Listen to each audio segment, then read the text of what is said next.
নমস্কার বন্ধুরা, home chef চ্যানেলে আপনাদের সকলকে স্বাগত।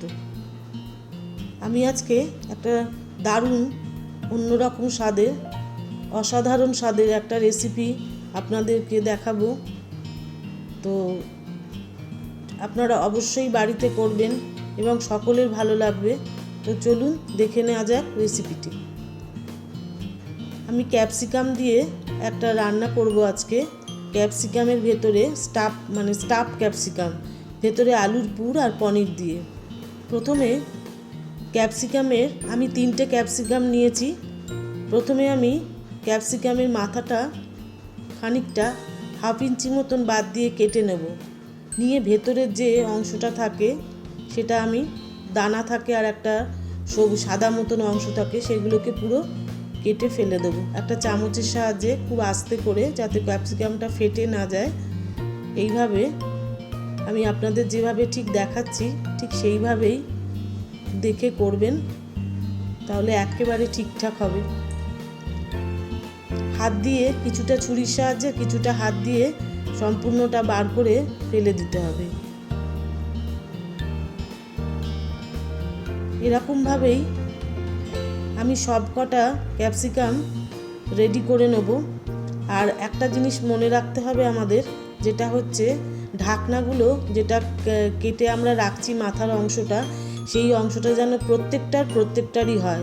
মানে একটার সাথে অন্যটা গন্ডগোল হয়ে গেলে কিন্তু খুব আমাদের সবাইকে অসুবিধে পড়তে হবে আটকানোর সময়।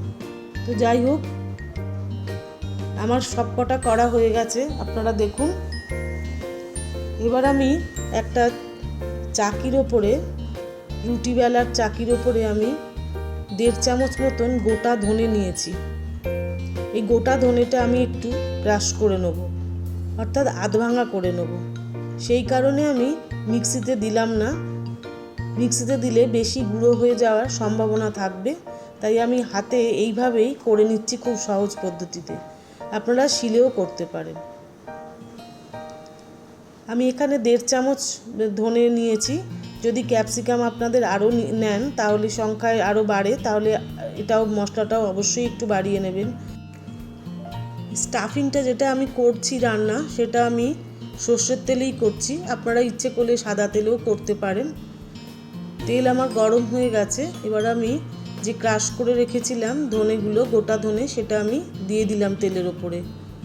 দিয়ে একটু ভাজা ভাজা করব 1 মিনিট কি 1.5 মিনিট মতন। এরপরে দিলাম আমি গোটা জিরে নিয়েছি হাফ চামচ। এরপরে দিচ্ছি হাফ চামচ মৌরি। এই গোটা ধনে, জিরে আর মৌরির একটা মিশ্রণে দারুণ একটা গন্ধ হবে। এবার দিয়ে দিলাম 2টো কাঁচা লঙ্কা আমি কুচি করে রেখেছিলাম, সেটা দিলাম। আর দিচ্ছি আদা কুচনো। বেটে দেওয়ার কোনো দরকার নেই, কুচিয়ে দিলেই হবে। দিয়ে দিলাম ধনের গুঁড়ো 1 চামচের একটু বেশি।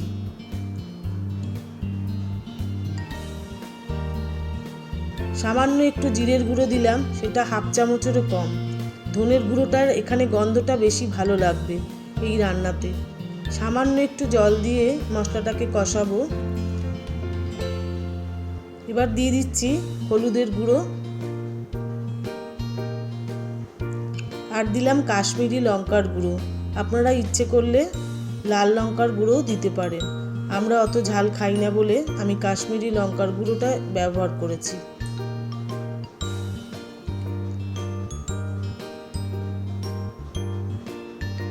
এবার আমি স্বাদ অনুসারে লবণ দিয়ে দিলাম।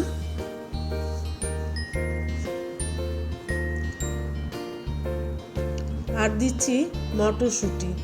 এই মটরশুঁটিটা আমার ফ্রোজেন করে রাখা ছিল, সেই কারণে আমি 1 কাপ মটরশুঁটি এখানে দিতে পারলাম, কারণ এখন তো মটরশুঁটি বলতে গেলে পাওয়াই যায় না।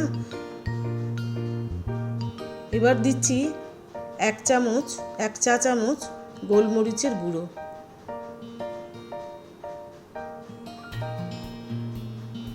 এবার ভালো করে সামান্য একটু করে জল দেব, আর মশলাটা কষাতে থাকবো। আমি মটরশুঁটিগুলো একটু হাতা দিয়ে একটু ভালো করে পিষে নিচ্ছি। এতে কি হবে, পরবর্তী আলুর সাথে বেশ ভালো রকম মিশ খাবে। আমি সেদ্ধ করে রেখেছিলাম আলুটা, দুটো আলু আমি সেদ্ধ করে রেখেছিলাম, সেই আলু দুটো এরকম ভালো করে একটু ম্যাশ করে দিয়ে দিলাম।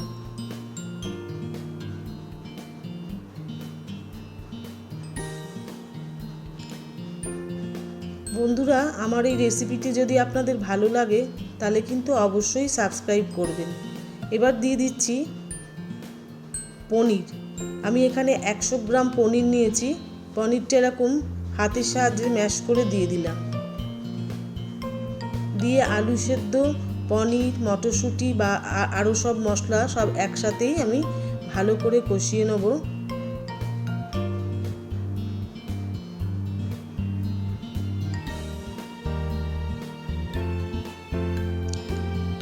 এবার দিয়ে দিচ্ছি একটু গরম মশলার গুঁড়ো।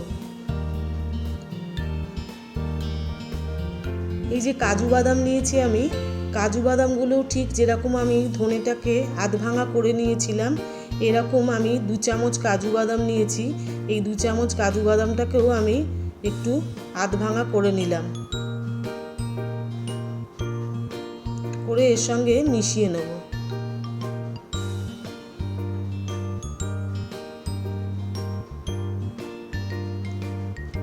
আমার এই রেসিপিটি যদি আপনাদের ভালো লেগে থাকে তাহলে অবশ্যই কিন্তু একটা লাইক দেবেন। এখন দিয়ে দিচ্ছি স্বাদ অনুযায়ী সামান্য চিনি। যেহেতু নুনটা আছে, নুনের ব্যালেন্সটা রাখার জন্য কিন্তু আমি চিনিটা ব্যবহার করেছি।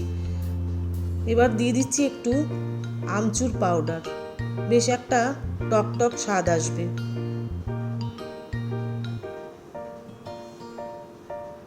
আর সবশেষে দিয়ে দিলাম 1 মুঠো ধনেপাতা কুচি।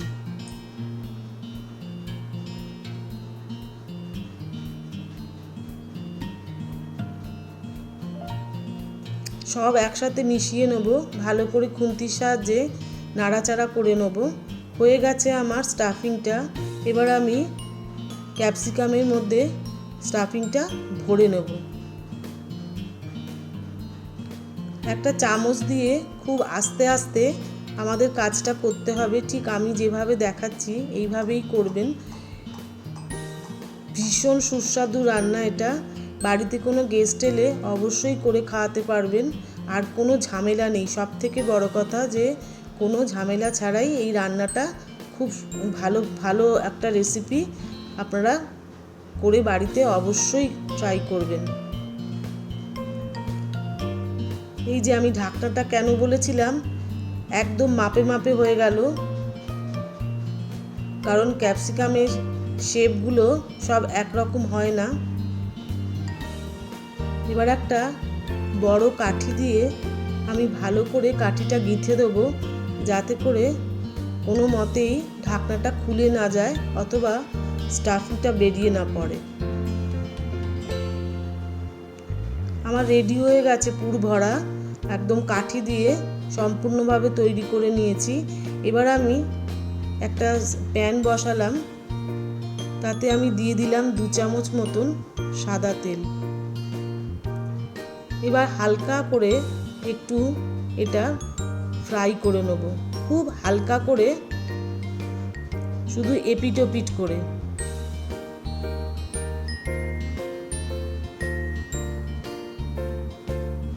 এই যেভাবে আমি দেখাচ্ছি ঠিক এইভাবে হালকা করে একটু ভাজা, একটু রঙটা একটু বদলে গেলে আবার সঙ্গে সঙ্গে সেই পিঠটা উল্টে দেবো।